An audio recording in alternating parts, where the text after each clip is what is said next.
प्रभाग क्रमांक 4 मध्ये अपक्ष उमेदवार डॉक्टर महेश कुमार कांबळे यांची प्रचारात आघाडी। मिरज प्रभाग क्रमांक 4 मध्ये अपक्ष उमेदवार डॉक्टर महेश कुमार कांबळे यांची सध्या सर्वत्र जोरदार चर्चा सुरू असून प्रचारात ते आघाडीवर असल्याचे चित्र दिसत आहे। प्रभागातील प्रस्थापित नगरसेवकांविरोधात नागरिकांमध्ये तीव्र नाराजी असल्यामुळे डॉक्टर कांबळे यांची दावेदारी अधिक मजबूत होत असल्याचे नागरिकांमधून स्पष्ट होत आहे। आज महादेव कॉलनी परिसरात मोठ्या संख्येने कार्यकर्ते व नागरिकांच्या उपस्थितीत डॉक्टर महेश कुमार कांबळे यांच्या प्रचार रॅलीचे आयोजन करण्यात आले। या रॅली दरम्यान नागरिकांनी उत्स्फूर्त सहभाग नोंदवत पाठिंबा दर्शवला। नागरिकांना संबोधित करताना डॉक्टर कांबळे म्हणाले, आमचा उद्देश फक्त आणि फक्त विकास आहे। प्रस्थापित नगरसेवकांची घराणेशाही सुरू असून बापानंतर मुलाला मिळालेल्या अनुकंपेतील नगरसेवक पदामुळे नागरिकांच्या प्रश्नांशी त्यांनी काही देणं घेणं राहिलेलं नाही। आम्ही मात्र सर्वसामान्य जनतेच्या विकासासाठी कटिबद्ध आहोत।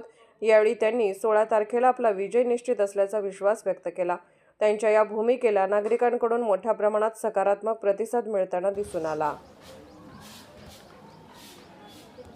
सांगली मिरज कुपवाड शहर महानगरपालिकेच्या सार्वत्रिक 2026च्या निवडणुकीमध्ये मिरजेतील प्रभाग 4 हा जो प्रभाग आहे, हा प्रभाग विकासाच्या मुद्द्यावर राहिलेला नसून या प्रभागामध्ये गेले 10 वर्ष जे नगरसेवक आहेत निरंजन आवटी, काल एका ठिकाणी त्यांच्या भाषणाच्या वेळेला त्यांची जीभ घसरली।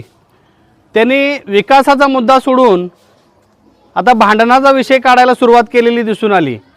ह्याचं कारण असं की या निरंजन आवटी असतील किंवा शैलेश देशपांडे असतील, ह्या दोन्ही उमेदवारांच्या पायाखालची वाळू इथल्या सर्वसामान्य नागरिकांनी निवडणूक हातात घेतल्यामुळं घसरलेली आहे।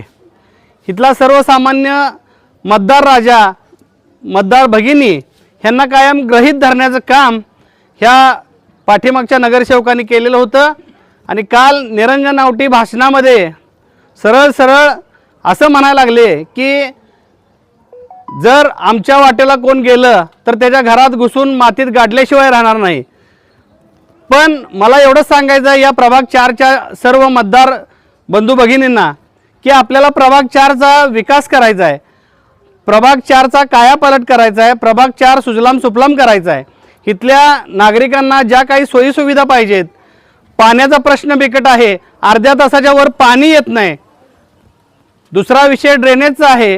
ड्रेनेज घाई गडबडीत त्यांनी केलंय, ड्रेनेजचं पाणी घरात उलटं नागरिकांच्या शिरतंय। लाईटचा एखादा बल्ब गेलेला 2-2, 3-3 महिने झालं सांगितलं असलं तरी सुद्धा नगरसेवकांनी दुर्लक्ष केलं नाही, नागरिकांना अंधारात काढावं लागते।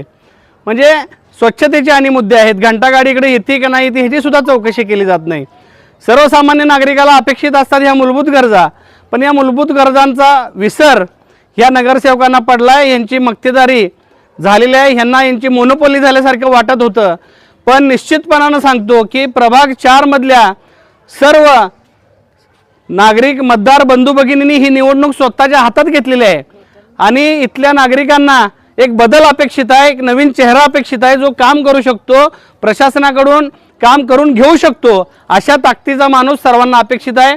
आणि माझ्या रूपानं आज जनता इथली बोलून दाखवत आहे की साहेब आम्हाला बदल अपेक्षित आहे आणि आम्ही तो घडवणार।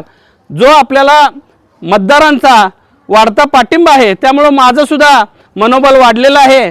आणि निश्चितपणानं प्रभाग 4च्या मतदार बंधू भगिनींनी मला एकदा संधी दिली तर मला 5 वर्ष काम करायला लागणार नाहीत, मला 1 ते 2 वर्ष फक्त या प्रभागातली कामं संपवण्यासाठी लागणार आहेत। फंड कुठनं कसा आणायचा तो मला माहीत आहे चांगला, कारण हे जे 2 उमेदवार थांबलेत ह्यातले निरंजन आवटे ते अनुकंपावरचे नगरसेवक आहेत।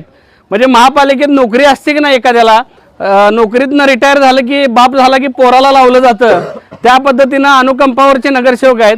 बापानंतर आता पोरगा आले, पण ही घराणेशाही इथल्या प्रभागातला मतदार राजा खपवून घेणार नाही। मतदार राजाला आता पर्याय नव्हता, पण माझ्या रूपानं पर्याय मिळाल्यामुळं निश्चित मतदारांचा कल माझ्याकडे वाढत आहे।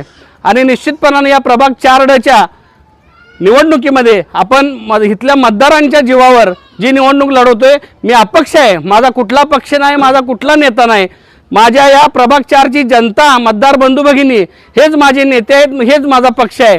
त्यामुळे सर्वांना विनंती करतो की ह्या वेळेला जी संधी आलेली आहे की या प्रभागामध्ये आपल्याला प्रभागाचं रूप बदलायचं आहे।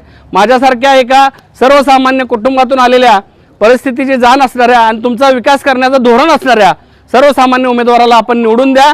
लिफाफा या चिन्हासमोर 2 नंबरच्या बटन दाबून मला आपण 15 तारखेला मतदान भरघोसपणाने करावं एवढी विनंती करतो. थांबतो.